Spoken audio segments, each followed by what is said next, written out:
بسم اللہ الرحمن الرحیم۔ آپ میرا یوٹیوب چینل دیکھ رہے ہیں، میں عبد الخالق بھٹی آپ سے مخاطب ہوں۔ چینل کو سبسکرائب کیجئے اور زیادہ سے زیادہ شیئر کیجئے اور اپنی رائے دیجئے۔ آج تحریک لبیک پاکستان کے مرکزی امیر علامہ سعد حسین رضوی کو لاہور میں پنجاب پولیس کی جانب سے گرفتار کر لیا گیا اور گرفتاری کی تاحال کوئی وجہ سامنے نہیں آئی۔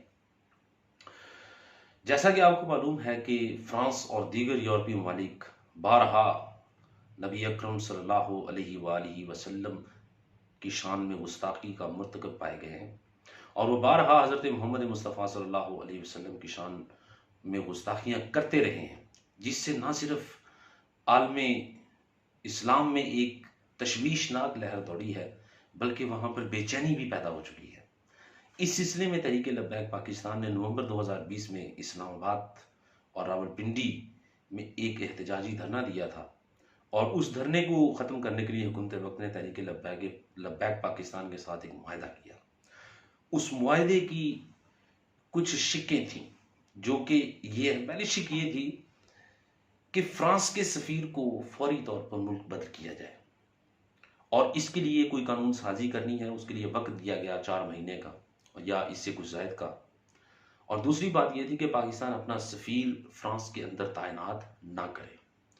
تیسری بات یہ تھی کہ جتنے بھی تحریک لبیک پاکستان کے کارکنان اور علماء اکرام جن کو پولیس نے اپنی حراست میں لیا ہے یا ان کا نام فورس شیڈول میں ڈالا ہے، ان کے نام فوری طور پر نکالے جائیں۔ اور چوتھا پوائنٹ یہ تھا کہ سرکاری سطح پر فرانسیسی مصنوعات کا بائیکاٹ کیا جائے۔ 2 شکوں پر تو عمل درآمد ہو گیا کہ پاکستان نے اپنا سفیر فرانس کے اندر نہیں بھیجا، اور جتنے بھی تحریک لبیک پاکستان کے کارکنان ہیں ان کو جو زیر حراست ہے پولیس میں، ان کو فوری طور پر رہا کر دیا گیا۔ لیکن جو 2 شکیں تھیں کہ پاکستان فرانس ایمبیسی کو بند کرے اور فرانسیسی سفیر کو ملک بدر کیا جائے، اور دوسری بات یہ تھی کہ فرانسیسی مصنوعات کا بائیکاٹ کیا جائے سرکاری سطح پر، ان پر عمل درآمد نہ ہو سکا۔ اس کے لیے تحریک لبیک پاکستان کے ساتھ 20 اپریل ایک ڈیڈ لائن طے پائی تھی کہ 20 اپریل تک فرانسیسی سفیر کو ملک بدر کر دیا جائے گا۔ لیکن آج غیر معمولی طور پر علامہ سعد حسین رضوی کو گرفتار کر لیا گیا، جس سے تحریک لبیک پاکستان کے کارکنان میں ایک ہیجانی کیفیت پیدا ہو گئی، اور انہوں نے احتجاجی مظاہرے کرنا شروع کر دیے۔ اور اس وقت صورتحال یہ ہے کہ پاکستان کے چاروں صوبوں میں اس وقت تمام اہم شاہراہیں بند پڑی ہیں، اور نظام زندگی مفلوج ہو کے رہ چکا ہے۔ اصل بات جو یہ ہے، یہ حکومت وقت کو بھی جاننا چاہیے کہ مسلمان، چونکہ یہ مسلم ملک ہے، اللہ اور اس کے رسول کے نام پر بنا ہے، تو حکومت وقت کو اس بات کا اعادہ ہونا چاہیے کہ مسلمان نبی کریم صلی اللہ علیہ وسلم سے کس قدر محبت رکھتے ہیں۔ ان کے ایمان کا ایک حصہ ہے اللہ کے نبی کی محبت، کیونکہ اگر اللہ کے نبی کا عشق اور محبت سینوں سے نکال دیا جائے گا تو پیچھے کچھ نہیں بچتا۔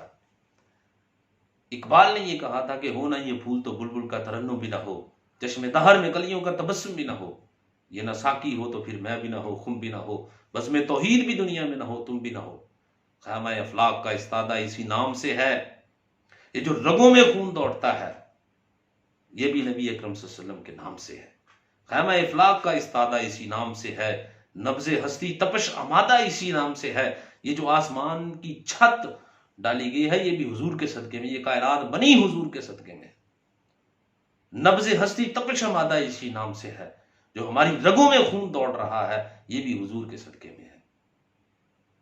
نبض ہستی تپش آمادہ اسی نام، خیمہ افلاک کا استادہ اسی نام سے ہے، نبض ہستی تپش آمادہ اسی نام سے ہے، چشم اقوام یہ نظارہ ابد تک دیکھے، رفعت شان رفع نالہ کا ذکر دیکھے۔ کائنات کے جتنے بھی لوگ عالم کفر ہو یا لنڈے کے لبرل ہوں، جو نبی کریم صلی اللہ علیہ وسلم کی شان، جن کے دلوں میں یہ خیال ہے، یہ وہم ہے کہ وہ اللہ کے نبی کی شان کو کم کرنا چاہتے ہیں، گھٹانا چاہتے ہیں، اللہ نے قرآن میں کہا کہ یہ وہ نور ہے جس کو اپنی پھونکوں سے بجھانا چاہتے ہیں، لیکن اللہ اس نور کو عام کر دے گا، اور انشاءاللہ تعالی آپ دیکھیں گے کہ اللہ تعالیٰ نے قرآن کریم میں ارشاد فرمایا وَرَفَعْنَا لَكَ ذِكْرَكَ، کہ محبوب ہم نے آپ کے ذکر کو بلند کر دیا۔ تو یہ دنیا دار کمینے لوگ کون ہیں جو اللہ کے نبی کے ذکر کو نیچا کر سکے؟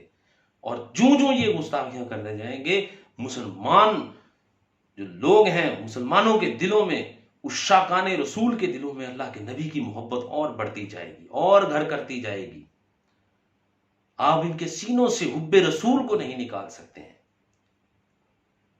اور یہ حکومت پاکستان کو اس وقت ایک سیریس صورتحال میں ایک اہم فیصلہ کرنا ہوگا کہ فرانسیسی سفیر کو فوری طور پر فی الفور اس کو ملک بدر کیا جائے.